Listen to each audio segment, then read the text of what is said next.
तो hello good morning to all of you. तो कैसे हैं आप लोग? उम्मीद करते हैं सभी के अच्छे होंगे। तो आज हम लोग क्या पढ़ने जा रहे हैं? आज हम लोग हिंदी ग्रामर शुरू करने जा रहे हैं। ठीक है, हिंदी ग्रामर बहुत ही इंपॉर्टेंट एक विषय हो गया है जो आज के हर एग्जामों में ये क्वेश्चन रह रहा है, इस टॉपिक से रह रहा है। ठीक है, तो आज से हिंदी ग्रामर शुरू करेंगे लोग, कोशिश करेंगे लोग कि जहाँ तक हो सके इसको जब तक हो सके कंप्लीट, जल्दी से जल्दी कंप्लीट करने की कोशिश किया जाएगा। एक एक करके वीडियो आएगा हिंदी ग्रामर का, पूरी हिंदी ग्रामर जो इम्पोर्टेंट है आपके लिए, चाहे वो एग्जाम हो या आपका जो क्लास वाला हो। ठीक है, उन सभी हिंदी ग्रामर को इस चैनल के माध्यम से एक एक करके बनाया जाएगा। आप इस चैनल से जुड़े रहिए और वीडियो को देखते रहिए। आज जो हम लोग क्या शुरू करने जा रहे हैं, आज हम लोग हिंदी ग्रामर का पहला जो चैप्टर है, यानी पहला जो विषय है वो है वर्णमाला। ठीक है, वर्णमाला किसे कहते हैं इसको आपको कमेंट करके बताना है। ठीक है, वर्णमाला होता क्या है? बचपन से आप लोग पढ़ते आ गए हैं, क ख ग घ जो पढ़ते आ रहे हैं, क से लेकर ज्ञ तक, ये इसी को कहा जाता है वर्णमाला। ठीक है, यानी क ख ग घ जो भी चीज़ें हैं ये क्या कहलाता है? वर्णमाला कहलाता है। अब आप लोग को कमेंट करके बताना है कि पूरे हिंदी में यानी क ख ग जो है वो पूरी वर्णमाला कितनी होती है, कितना वर्णमाला होता है। ठीक है, आपको कमेंट करके बताना होगा। जो बच्चे जानते होंगे कमेंट करके जरूर बताएंगे। ठीक है, अब रह गया कि इस वर्णमाला को जैसे इंग्लिश में कैसे हम लोग पढ़ते हैं लोग, कॉन्सोनेंट और वॉवेल्स। ठीक है, तो उसी तरह हिंदी में इस वर्णमाला को दो भागों में बांट दिया गया, स्वर वर्ण और व्यंजन वर्ण। ठीक है, आप सब बहुत सारे बच्चे पढ़े होंगे, जो नहीं पढ़ा है ध्यान समझो। जितने भी हिंदी में वर्ण है, जैसे इंग्लिश में ABCD अल्फ़ाबेट्स, ठीक है, उसी तरह हिंदी में वर्ण हो गया क ख ग घ जो भी चीज़ें हैं। ठीक है, तो जितना वर्ण है हिंदी में उसको दो भागों में बांट दिया गया है। एक को बोला गया स्वर वर्ण, क्या बोला गया? स्वर वर्ण। दूसरे को क्या बोला गया? व्यंजन वर्ण। क्या बोला गया? व्यंजन वर्ण। यानी एक को स्वर वर्ण और दूसरे को व्यंजन वर्ण। अब स्वर्ण वर्ण किसे कहते हैं और व्यंजन वर्ण किसे कहते हैं? तो जो क ख ग घ है, यानी जो पूरा अ से लेकर ज्ञ तक है, वैसे वर्ण जिसको बोलते समय किसी अन्य वर्णों की सहायता की जरूरत नहीं पड़ती है। जैसे जैसे मान के चलो हम बोल रहे हैं अ, तो अ में किसी और की जरूरत है? नहीं है। जैसे आप बोलो क, तो लगेगा कि क जोड़ अ, दोनों बोल रहे हैं एक के संगे। क में अ लग रहा है कि नहीं लग रहा? क ख है कि नहीं? जैसे ख बोलो, ख जोड़ अ, लग रहा है कि नहीं लग रहा है कि ख में अ छुपा हुआ है कि नहीं? तो वैसे वर्ण, यानी कि वैसे वर्ण हिंदी के जिसको बोलते समय, जिसका उच्चारण करते समय किसी भी दूसरे वर्ण की जरूरत नहीं पड़ता है, उसको क्या कहते हैं? स्वर्ण वर्ण कहते हैं। क्या बोलते हैं? स्वर वर्ण। स्वर वर्ण कहते हैं, समझ रहे ना? स्वर वर्ण। जैसे इस प्रकार से कौन होगा? अ आ इ उ ये सब पढ़े कि नहीं पढ़े हैं? उसी को कहा जाता है, क्या कहा जाता है? स्वर वर्ण कहा जाता है। जितने भी अ आ इ उ जो भी है, क से पहले तक का कितने हैं? टोटल 11 गो है। टोटल कितना है? स्वर वर्ण 11 का है, 11 गो। ठीक है, आप जाइएगा या आपके पास कॉपी में लिखा होगा क ख ग, बचपन की याद को ताज़ा कीजिएगा और कॉपी अपना खोलिएगा या बुक में खोलिएगा, देखिएगा तो अ से लेकर क से पहले तक जितनी भी वर्ण है वो कितनी है? टोटल 11 गो है। इसको उच्चारण करके कोशिश कीजिएगा, बोलिएगा अ आ इ उ, इस सबको बोल के देखिएगा। ये सिंगल है, अकेले है, इसको किसी और वर्ण की जरूरत नहीं पड़ती है। लेकिन वही जब क ख ग बोलना शुरू कीजिएगा ना, क ख ग घ, ठीक है, तो इन सभी को बोलते समय लगेगा कि क के साथ अ छुपा हुआ है, ख के साथ भी अ छुपा हुआ है। तो जब किसी वर्ण का उच्चारण करते समय किसी अन्य वर्ण की जरूरत नहीं पड़ती है तो उसे बोलते हैं स्वर वर्ण। और ऐसे स्वर वर्ण कितने हैं? 11 गो है। कितने हैं? 11 गो है। अब दूसरी रह गई क्या? व्यंजन वर्ण। ठीक है, वर्ण के कितने भेद? 2 भेद। एक को बोलते हैं स्वर वर्ण, दूसरे को बोलते हैं व्यंजन वर्ण। अब व्यंजन वर्ण किसे कहते हैं? वैसे वर्ण जिसको बोलते समय किसी अन्य स्वर वर्ण की सहायता लेनी पड़ती है। जैसे अभी मैंने समझाया कि कोई भी वर्ण बोलिए, कोई भी वर्ण, वर्ण जो देखो बहुत सारे बच्चे को ना कंफ्यूजन होता है, वर्ण वर्ण बार बार जब बोलूंगा ना तो कंफ्यूजन आ जाएगा। तो समझो कि अ से लेकर ज्ञ तक की मैं बात कर रहा हूँ। ठीक है, क ख ग अंग अ या अ आ इ जो भी होता है उसी को वर्ण कहा जाता है। ठीक है, तो जब किसी भी वर्ण को बोलिएगा, चाहे वो क बोलिए, ख बोलिए, कुछ बोलिए, ठीक है, प बोलिए, फ बोलिए, कुछ भी बोलिए, ठीक है, तो जब भी बोलिएगा तो आपको बोलते समय लगेगा कि इसमें स्वर वर्ण, यानी स्वर वर्ण मतलब अ आ इ उ, ठीक है, ये छुपा हुआ है। उसमें उच्चारण जब कर रहे हैं तो उसमें लग रहा है कि दोनों एक ही साथ बोल रहे हैं, तो वैसे वर्ण को व्यंजन वर्ण बोलेंगे। और ऐसे व्यंजन वर्ण कितने होते हैं? 33 गो होते हैं। कितने हैं? 33 होते हैं। कितने होते हैं? 33 होते हैं। समझ रहे ना? यानी कि स्वर वर्ण कितना हो गया? 11 गो। व्यंजन वर्ण कितना हो गया? 33 गो। ठीक है, याद रखना। अब मैं जो पहले क्वेश्चन पूछा था कि टोटल वर्ण कितना होता है, बुद्धिमान व्यक्ति होगा, बुद्धिमान बच्चा होगा तो कमेंट करके जरूर बता देगा कि कितना होगा, है कि नहीं है? समझ रहे ना? तो आपका स्वर्ण वर्ण हो गया, व्यंजन वर्ण हो गया। स्वर्ण वर्ण किसे कहते हैं? जिसको उच्चारण करते समय यानी जिसको बोलते समय किसी भी दूसरे वर्ण की सहायता लेने की जरूरत नहीं पड़ती है, तो उसको स्वर्ण वर्ण बोलते हैं। और व्यंजन वर्ण उसे कहते हैं जब इसका उच्चारण करते हैं यानी बोलते हैं तो बोलते समय दूसरे स्वर वर्ण की सहायता लेनी पड़ती है, वैसे वर्ण को व्यंजन वर्ण कहते हैं। स्वर वर्ण कितने हैं? 11 गो है। व्यंजन वर्ण कितने हैं? तो 33 गो है। समझ आ गया ना? ये चीज़ें स्पष्ट रूप से समझते रहिएगा, क्योंकि ग्रामर जो चीज़ें होती है ना, उसको जितने बेहतर तरीका समझिएगा ना, उतने ही ज़्यादा आपका जो हिंदी जो है कंप्लीट होगा, मजबूत होगा। उसी तरह जब इंग्लिश ग्रामर जब शुरू किया जाएगा, तो इंग्लिश ग्रामर को जितना बेहतर तरीका से समझिएगा, उतना ही ज़्यादा आपका इंग्लिश जो है मजबूत होगा। ठीक है, इसी तरह इंग्लिश ग्रामर का भी वीडियो शुरू किया जाएगा, धीरे धीरे उसका भी क्लास आएगा, एक एक करके आप देखते रहिएगा। अब रह गया स्वर वर्ण का भी भेद होता है, व्यंजन वर्ण का भी भेद होता है, एक एक करके समझते हैं। अब स्वर वर्ण का जो भेद होता है, पहला का नाम है हस्य स्वर, दूसरा दीर्घ स्वर, तीसरा प्लुत स्वर। नाम अजीब अजीब है लेकिन है कुछ नहीं, एक बार समझने की कोशिश करना। नाम भले अजीब है लेकिन बहुत ही सिंपल भाषा में यहाँ लिखा गया है, समझ रहे ना? पहला क्या है? हस्य स्वर, दूसरा दीर्घ स्वर, तीसरा प्लुत स्वर। दीर्घ तो समझ आ रहा है कि बड़ा होगा, दीर्घ माने होता है बड़ा। हस्य स्वर, हस्य स्वर मतलब होता है वैसे स्वर, वैसे स्वर जिसको उच्चारण करने में सबसे कम समय लगता है, जैसे अ, ई, उ, री, है कि नहीं? इसको बोलने में ज्यादा समय लग रहा है? नहीं लग रहा है, बहुत ही कम समय लग रहा है। जैसे अ, ई, उ, री, है कि नहीं? जैसे आप अगर वही देखो, अ बोलो, अ, ई, उ, बड़ी उ नहीं बनना है, बड़ी ई नहीं, अ, ई, उ, री, इसको बोलने में ज्यादा समय लग रहा है। वही आ बोलो, तो अ से बड़ा लग रहा है कि नहीं? आ ज्यादा लग रहा है कि नहीं बड़ा बोलने में? तो वैसे स्वर वर्ण यानी वैसे स्वर वर्ण जिसको बोलने में बहुत ही कम समय लगता है, उसको बोलते हैं हस्य स्वर। हस्य स्वर यानी ऐसे ही नॉर्मली बोल देंगे, हंसते हंसते बोल दिए, अ, ई, उ, बस, री। ये जो है वर्ण जो है ये बहुत ही कम समय लगता है, इसको बोलते हैं हस्य स्वर्ण। सर अब दूसरा रह गया दीर्घ स्वर्ण। दूसरा कौन सा है? दीर्घ स्वर्ण। तो वैसे स्वर्ण वर्ण जिसको बोलते समय ज्यादा समय लगता है, यानी कि दुगुना समय लगता है, हस्य स्वर से ज्यादा दुगुना समय लगता है, उसको बोलते हैं दीर्घ स्वर्ण वर्ण बोलते हैं। ठीक है, समझ रहे ना? दीर्घ स्वर्ण बोलते हैं। तो जैसे अब अपने ही से पकड़ के देखो कि कैसा वर्ण जो होगा उसको बोलेंगे तो ज्यादा समय लगेगा, उसमें भी कौन सा खोजना है? सिर्फ ये 11 वाला में से ढूंढना है। कहने का मतलब क्या है? अभी मैंने बता दिया कि 11 को होता है स्वर्ण और 33 को होता है व्यंजन। अब मैं बता रहा हूं कि इस 11 को भी बांट दिया गया अलग अलग भागों में। 11 में से जो 3 को जो है अ, ई, उ और री, 4 को जो है इसको कह दिया गया कि ये जो है हस्य स्वर है। और बाकी जो रह गया दीर्घ स्वर जो बच गया, जैसे कि आ, बड़ी ई, बड़ी ऊ, तो इसको बोलने में ज्यादा समय लगेगा कि नहीं लगेगा? तो ज्यादा जब समय लगेगा तो इसको बोलेंगे दीर्घ स्वर। ये सब स्वर का ही भेद है। तीसरा है प्लुत स्वर। प्लुत मतलब सिंपल भाषा में कि जिसको बोलते समय फ्लो में बहने लगेंगे, जैसे ओम, ओम बोलते हैं ना, हरि ओम। तो हरि ओम जो बोलते हैं, ओम में सबसे ज्यादा समय लग रहा है कि नहीं लग रहा है? जैसे अ बोले सबसे कम समय, आ बोले उससे ज्यादा समय, और ओम बोल रहे हैं तो सबसे ज्यादा समय, है कि नहीं है? तो सबसे कम समय लगा तो हस्य स्वर, उससे ज्यादा समय लगा तो दीर्घ स्वर, और सबसे ज्यादा समय लगा तो उसको बोलेंगे प्लुत स्वर। प्लुत मतलब समझ जाए कि फ्लो में बह गए, फ्लो, प्लुत, प्लुत यानी कि लंबा बोलते जा रहे हैं। तो ये क्या है? स्वर के 3 भेद होते हैं, हस्य स्वर, दीर्घ स्वर, प्लुत स्वर।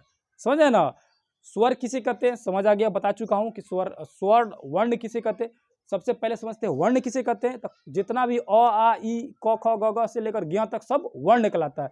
उसमें भी बांट दिया गया, 11 को जो है अ, आ, ई उसको स्वर बोल दिया गया, जो 33 को जो क, ख, ग से लेकर ज्ञ तक है उसको व्यंजन बोल दिया गया। ठीक है, अब 11 को में भी देखा गया कि कुछ को हस्य बोला गया, कुछ को दीर्घ बोला गया, कुछ को प्लुत बोला गया। हस्य किसे बोला गया? जिसको वैसा स्वर जिसको बोलने में बहुत ही कम समय लग रहा था, जैसे अ, ई, उ और री।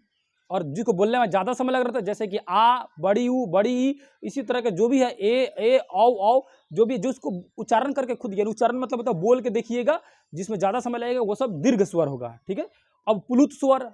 प्लुत स्वर के मतलब क्या हो गया कि जिसको बोलने में सबसे ज्यादा समय लगता हो उसको क्या बोलेंगे? प्लुत स्वर बोलेंगे। देखो, बोलने में समय ज्यादा लगता है व्यंजन वाला में भी, लेकिन मैं अभी क्या बात कर रहा हूँ? सिर्फ स्वर की बात कर रहा हूँ, इस 11 की बात कर रहा हूँ। इस 11 में जिसमें कम समय लगे उसको हस्य, जिसको ज्यादा लगे उसको दीर्घ, और सबसे ज्यादा लगे तो प्लुत। समझ आ गया ना? अब समझते हैं व्यंजन वर्ण का। अभी मैंने बोला कि व्यंजन वर्ण टोटल कितने हैं? 33 गो है, 33। अब उसी व्यंजन वर्ण में अभी बताए हैं कि क से लेकर ज्ञ तक जो होता है वो सब व्यंजन वर्ण कहलाते हैं। अब व्यंजन वर्ण में एक को बोला जाता है, इसका भी अलग अलग 3 को भेद है। तो पहला का नाम है स्पर्श व्यंजन। स्पर्श मतलब होता है छूना, स्पर्श मतलब होता है टच करना, छूना, स्वर्णा। स्पर्श मतलब क्या होता है? छूना, ठीक है। जैसे बोलेंगे कि हम किसी चीज को स्पर्श कर रहे हैं, यानी उसको छू रहे हैं। तो वैसे व्यंजन, व्यंजन वर्ण, यानी वैसे व्यंजन वर्ण जिसको बोलते समय स्पर्श होता है, किसका? जीभ का किसी और भाग से स्पर्श होगा। कैसे? ध्यान समझो। जैसे क वर्ग, क वर्ग मतलब होता है क ख ग घ अंग, ठीक है। ये क वर्ग जो है, जब क वर्ग बोलिएगा ना तो कंठ से बोलिएगा, कंठ से। कंठ होता है अंदर की भाग, जो आप कंठ होता है ना, तो जब भी क वर्ग आप उच्चारण करके बोल के देखिए, क ख ग घ अंग, ये कंठ से बोल रहे हैं, ठीक है। तो ये जीभ किससे स्पर्श हो रहा है? कंठ से स्पर्श हो रहा है, ठीक है। दूसरा है च वर्ग, यानी च छ ज झ जो है, ये च वर्ग जो होता है इसको तालु से बोलते हैं, जीभ के तालु से। च छ ज, जैसे आप बोलिएगा तो आपका तालु जो है, जीभ और तालु का स्पर्श होगा, यानी जीभ और तालु एक दूसरे से सटेगा। तालु मतलब होता है ये अंदर जीभ के नीचे वाला भाग। ट वर्ग, ट वर्ग बोलिएगा मूर्धन्य, मूर्धन्य मतलब होता है सबसे पीछे वाला भाग, यानी ट ठ बोलिएगा ना तो लगेगा कि मतलब गर्दन के अंदर वाले भाग से। उच्चारण करके देखिए आप, ट ठ ड ढ अण, ठीक है। तो ये अंदर वाले लगेगा कि आप अंदर वाले भाग से, यानी सबसे ज्यादा अंदर पीछे से बोल रहे हैं, ट का उच्चारण कर रहे हैं, तो उसी को बोलते हैं मूर्धन्य, यानी कि अंदर वाले भाग से उच्चारण कर रहे हैं। तो यानी बोलते समय किससे स्पर्श हो रहा है? अंदर वाले भाग से स्पर्श हो रहा है, उसको बोलेंगे मूर्धन्य वर्ग बोला जाएगा। तो वो कौन सा है?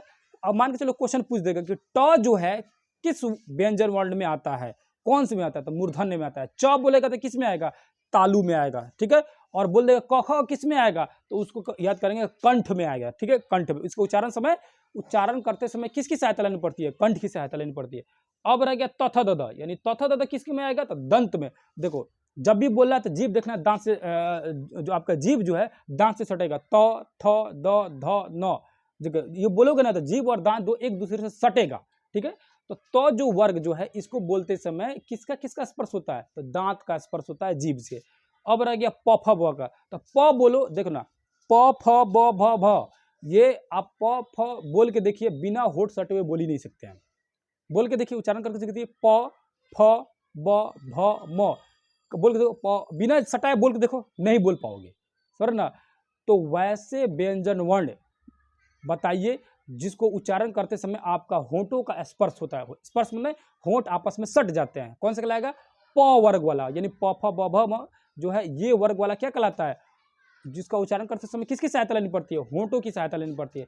ये रह गया स्पर्श व्यंजन। स्पर्श माने बोले तो छूने वाला, माने कौन भाग किसको छू रहा है। जैसे क बोल रहे हैं तो कंठ, क ख ग पूरा क वाला वर्ग, क वाला वर्ग माने क वाला पूरा लाइन, उसको बोलते समय कंठ की सहायता। च वाला तालु, उसके बाद से ट वाला मूर्धन्य, और तथ द वाला वो किसकी सहायता करना पड़ रहा है? तो उसकी सहायता करना पड़ जा रहा है आपको दंत, यानी दांत वाली। अब उसके बाद लास्ट बच गया प फ वाला, तो होंठ, ठीक है। इसको आपको याद कर लेना। ये हो गया स्पर्श व्यंजन, यानी कि वैसे व्यंजन उच्चारण करते समय एक दूसरे में सटता है या स्पर्श करता है, उसको बोलते हैं स्पर्श व्यंजन। दूसरा आ गया अंतष्ट व्यंजन। कौन कहलाता है? अंतष्ट। अंतष्ट मतलब होता है, नहीं कोई बोलता है आप कंठस्थ याद कर लो, कंठस्थ मतलब या अंतष्ट मतलब होता है एकदम रट जाना है। जब बोलते समय तो उनको रुकावट नहीं होनी चाहिए। जैसे य र ल व बोल के देखो, य र ल व, इसको एकदम बोलोगे ना तो एकदम एक लाइन से बोल दो, य र ल व, लगेगा कि एक ही लाइन में है, य र ल व। तो ऐसे व्यंजन वर्ण जिसको बोलते समय किसी भी चीज की रुकावट नहीं होती, एकदम फ्लो में बोल देते, उसको बोलते हैं कंठस्थ, क्या बोलते हैं? अंतष्ट व्यंजन, ठीक है। जैसे य र ल व, ठीक है। अब रह गया उष्ण व्यंजन। वैसे व्यंजन वर्ण, यानी कि वैसा वर्ण जिसका उच्चारण करते समय लगेगी मुंह से गर्मी निकल रही है, गर्म हवा निकल रही है। जैसे स, श, ह, आपको लगेगा कि मुंह से गर्म हवा फूक रहा है। जाहिर सी बात है, जो मुंह के अंदर से जो हवा निकलती है वो गर्म ही होता है। आपको पता होना चाहिए, साइंस में पढ़ा भी चुके हैं, जब हम सांस छोड़ते हैं या अंदर से जो हवा निकलती है वो गर्म रहती है। क्यों गर्म रहती है? क्योंकि उसमें कार्बन डाइऑक्साइड की मात्रा बढ़ गई रहती है, ठीक है। जो सांस लेते हैं वो उतना गर्म नहीं रहता, लेकिन जो सांस छोड़ते हैं वो गर्म होता है। तो आप श बोलिएगा तो जाहिर सी बात है कि आपके अंदर से हवा बाहर निकलेगी, नहीं निकलेगा। श तलामे श, ह। तो ऐसा व्यंजन वर्ण जिसका उच्चारण करते समय गर्म हवा बाहर निकलता है, वैसे वर्ण के क्या बोलते हैं? उष्ण व्यंजन। उष्ण मतलब गर्मी, उष्ण व्यंजन। अब ये रह गया व्यंजन और ये स्वर। अब इससे क्वेश्चन कैसे पूछेगा, मान के चलो हम क्वेश्चन पूछ दें कि बताइए कि उष्ण व्यंजन वर्ण कौन कौन से हैं। उष्ण व्यंजन वर्ण यानी कि वैसा वर्ण जिसको बोलते समय आपके मुंह से गर्म हवा निकलता हो, जैसे श, तलामे स, मूर्धन स, उसके बाद से ह, है कि नहीं, इस सबको बोलिएगा तो आपके मुंह से गर्म हवा निकलेगा।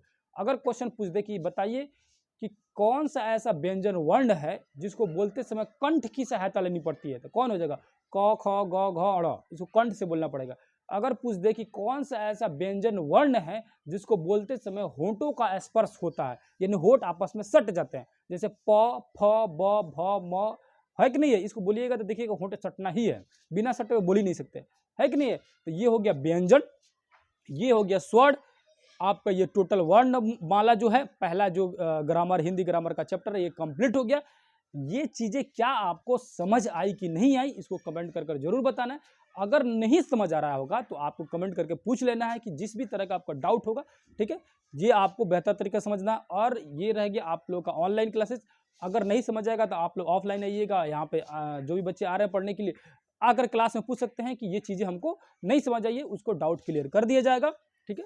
तो ये आप इसको नोट कर लेंगे, जिसको नोट करना होगा नोट कर लेगा, जिसको मन करेगा स्क्रीनशॉट लेने के लिए तो आप वीडियो को पॉज कीजिएगा, रोक दीजिएगा, स्क्रीनशॉट ले लीजिएगा और बाद में कॉपी में नोट कर सकते हैं, ठीक है। तो आशा करते हैं कि जो भी चीज़ें हम बताए हैं उसको आप बेहतर तरीक़ा से समझे होंगे। 1 मिनट में इसको फिर से रिवीजन कर लेते हैं लोग और इसको समझ लेते लोग कि क्या क्या चीज़ें आज हम लोग पढ़े हैं। सबसे पहले देखेंगे तो वर्णमाला यानी क ख ग अ से लेकर ज्ञ तक जो भी संख्या है, जो भी वर्ण है, उसी को बोला जाता है वर्णमाला, यानी वर्णों का समूह वर्णमाला कहलाता है। अब रह गया वर्ण टोटल कितने होते हैं, तो इसको कमेंट करके बताना है, इसको बताऊंगा नहीं, ठीक है। अब रह गया कि पहला कुछ वर्ण को स्वर वर्ण कहा जाता है, कुछ को व्यंजन वर्ण कहा जाता है, कुछ को यानी 11 को बांट दिया गया है, पूरे अ से लेकर ज्ञ में 11 को बांट दिया गया जिसको स्वर बोला गया, और बाकी 33 को व्यंजन कहा गया, ठीक है। स्वर उसको कहेंगे जिसको बोलते समय कहीं भी रुकावट नहीं होता है, दूसरे किसी वर्ण की सहायता लेने की नहीं पड़ती है, उसको स्वर्ण वर्ण बोलते हैं, ठीक है। स्वर्ण वर्ण के 3 भेद, हस्य, दीर्घ और प्लुत। अब रह गया व्यंजन वर्ण। व्यंजन वर्ण कितने होता है, 33 होते हैं। इसको बोलते समय स्वर की सहायता लेनी पड़ती है, इसका भी 3 गो है, स्पर्श, अंतस्थ और उष्ण व्यंजन, ठीक है। इन चीज़ों को आप लोग समझ लीजिएगा, बेहतर तरीका से उसको पढ़ लीजिएगा। और इसी तरह ग्रामर का और सारे वीडियो आते रहेंगे। इंग्लिश ग्रामर भी जल्दी शुरू कर लिया जाएगा, ठीक है। थोड़ी सी आप इसको देखिएगा, नहीं समझ आएगा तो कमेंट करके जरूर पूछिएगा। तो यहीं भी वीडियो को एंड करते हैं, तो फिर किसी दूसरी क्लास में मिलेंगे, तब तक के लिए धन्यवाद, नमस्कार, अस्सलाम वालेकुम, जय हिंद, जय भारत।